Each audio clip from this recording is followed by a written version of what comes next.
to Syria and fought with the Kurdish forces, the YPG. Well, in a statement, the Metropolitan Police have said that Mr Matthews is alleged to have attended a place or places in Iraq and Syria where instruction or training was provided for purposes connected to the commission or preparation of terrorism. This is all alleged on or before the 15th of February 2016. Mr Matthews will appear at Westminster Magistrates Court on the 14th of February to be charged with one count of attending a place used for terrorist training. That's contrary to the Terrorism Act. He's an ex-soldier. He featured on a Channel 4 documentary called The Brits Battling ISIS, which documented his fight against the jihadist group. That news just coming into us in the last few moments. You're watching Afternoon Live. Now, a group of children in Glasgow are waging war on plastic and in particular straws. They've already convinced Scotland's biggest council to ditch single-use straws, and people in the village of Ullapool have also agreed to abandon them. Now the children are taking their campaign further afield. Our Scotland correspondent Lorna Gordon joined them on the Isle of Arran. They call themselves the Ocean Defenders, passionate about nature and conservation, and on a mission to end the use of plastic straws.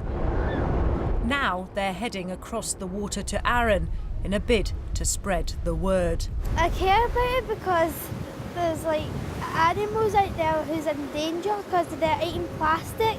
It's our future and we need to make sure that it's not all gone when we grow up.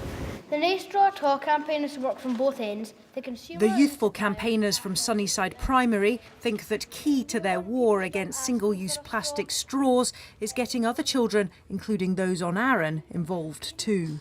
I haven't really thought about it, but now the presentation has told me a lot more about it and it's very different now. I think the most surprising and interesting thing is how much this does affect the environment. You wouldn't expect that from wee tiny plastic straws. There's always litter on the beaches, plastic litter in particular. They work hard on Arran to keep their waters and beaches clean. These blue things are in fact cotton bud sticks. But plastic waste, once it enters the sea, can travel far, injuring and killing marine life in the process. So even here you find plastic? But even here we find plastic. Despite all the cleaning that goes on, you clean as storm comes in and there will be more plastic washed up. How do you feel about that? I really dislike it. Everyone can do something to try and help the marine environment and the issues of plastics. School by school and business by business, the children's message is being heard. We're trying to make people stop expecting a straw in their drink and trying. These primary school pupils, with their passion to reduce plastic waste, have had much success already. The kids were fantastic. They're so knowledgeable and they're really confident and passionate in the way they speak. And yes, so, did you find their arguments persuasive? I mean, you've got the plastic straws. Absolutely. Sure. The children's hope now that Arran will become Scotland's first island to ditch plastic straws for good. Lorna Gordon, BBC News on the Isle of Arran.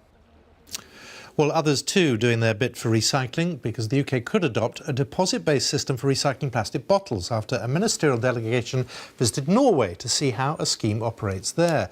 The consumer pays a deposit, then returns it empty to a special machine where they receive a coupon for the money. Our environment analyst Roger Harrabin reports.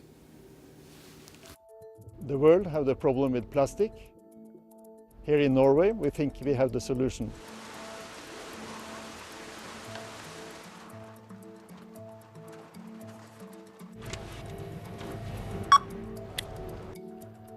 Most places, an empty bottle like this would just be thrown in the bin or maybe even chucked on the street, but not here in Norway. I've come back inside the shop and this machine is going to reward me for bringing my bottle back. When we buy a bottle of soda or something, we pay 1 kroner extra, and when we put it in the machine, we get that money back again. And it's really easy because you recycle and it's good for the environment. A bottle can be recycled more than one time. It can actually be recycled 12 times. We separate the clear bottle from the colored bottle. The clear can be used in new bottles, the colored bottle can be used in new plastic material.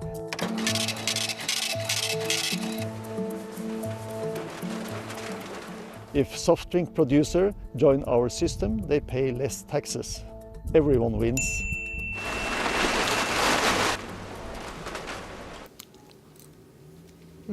Now, Rachel is here and will bring us the business news. First, our headlines here on Afternoon Live. 2 victims of the serial sex stacker John Warboys are given the go-ahead by the High Court to begin a legal challenge against the decision to release him from prison.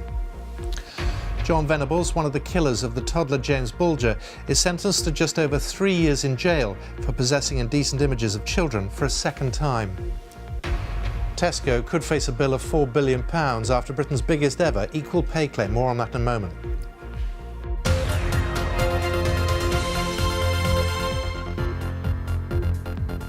Hello, house prices have fallen for the second month in a row, according to the UK's largest lender. The Halifax said prices were down by 0.6% in January, following a 0.8% fall in December.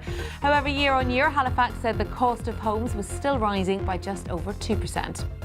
The government has promised an overhaul of employment rights to improve conditions for millions of workers, including those in the gig economy. The changes include stricter enforcement of holiday and sick pay rights and higher fines for firms that breach contracts or mistreat staff.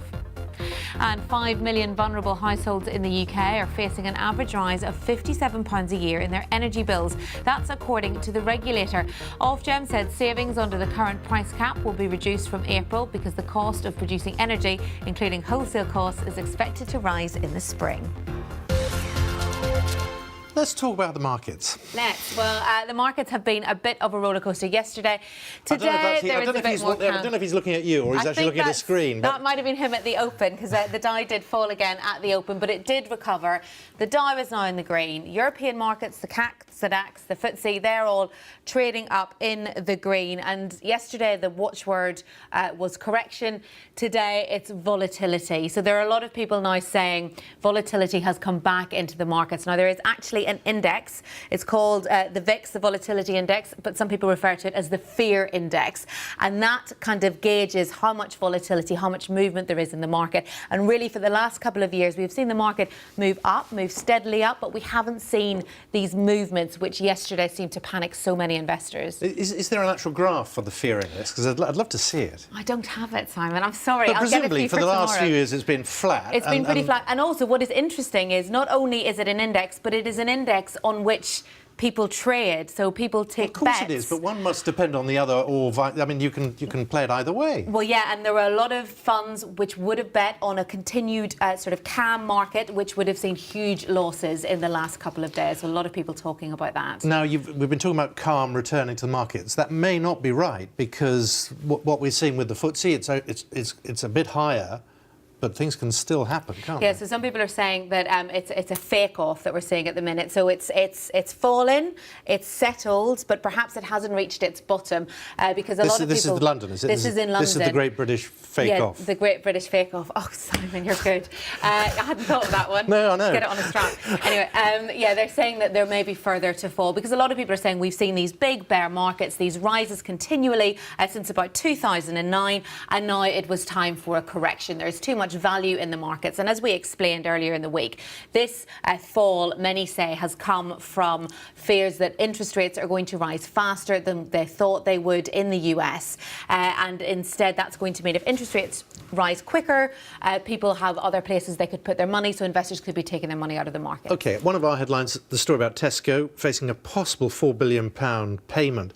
What's that doing to its share price? Well, its share price was down earlier today. It is now, however, up. It's up about 1.5%.